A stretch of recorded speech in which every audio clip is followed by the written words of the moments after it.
Charles Spurgeon's morning and evening devotional for Tuesday, May 26, 2020. The morning devotional. Key verse is taken from Psalm chapter 55, verse 22.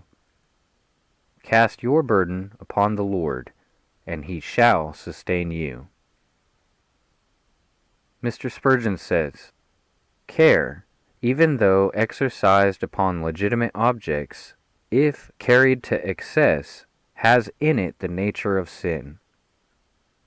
The precept to avoid anxious care is earnestly inculcated by our Saviour again and again.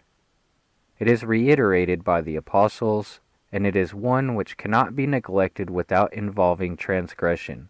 For the very essence of anxious care is the imagining that we are wiser than God, and the thrusting ourselves into His place to do for Him that which He has undertaken to do for us.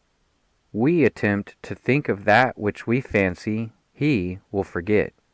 We labor to take upon ourselves our weary burden as if He were unable or unwilling to take it for us.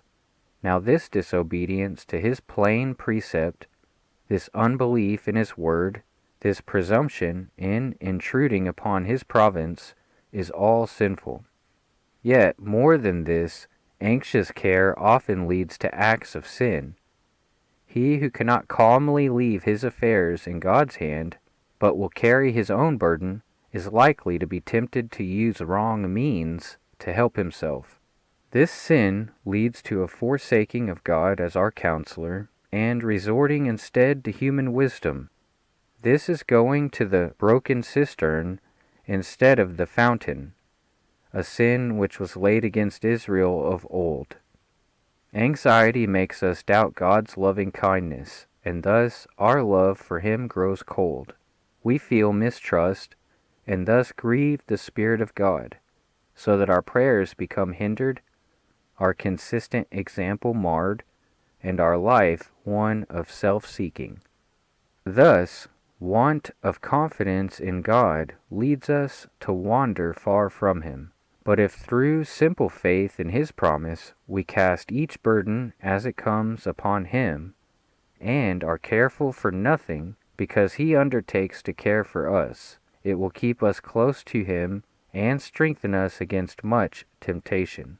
You will keep him in perfect peace whose mind is stayed on you, because he trusts in you. The evening devotional. The key verse is taken from Acts chapter 14, verse 22. Continue in the faith. Mr. Spurgeon says, perseverance is the badge of true saints.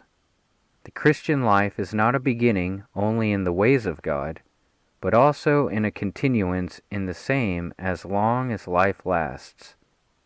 It is with the Christian as it was with the great Napoleon. He said, conquest has made me what I am, and conquest must maintain me. So under God, dear brother and sisters in the Lord, conquest has made you what you are, and conquest must sustain you. Your motto must be Excelsior. He only is a true conqueror, and shall be crowned at the last, who continues till war's trumpet is blown no more. Perseverance is, therefore, the target of all our spiritual enemies. The world does not object to your being a Christian for a time, if she can but tempt you to cease your pilgrimage and settle down to buy and sell with her in Vanity Fair. The flesh will seek to ensnare you and to prevent your pressing on to glory. It is weary work being a pilgrim. Come, give it up. Am I always to be mortified? Am I never to be indulged? Give me at least a furlough from this constant warfare. Satan will make many a fierce attack on your perseverance. It will be the mark for all his arrows. He will strive to hinder you in service. He will insinuate that you are doing no good, and that you want rest. He will endeavor to make you weary of suffering, and he will whisper, "Curse God and die." Or he will attack your steadfastness. What is the good of being so zealous? Be quiet like the rest, sleep as do others, and let your lamp go out as the other virgins do.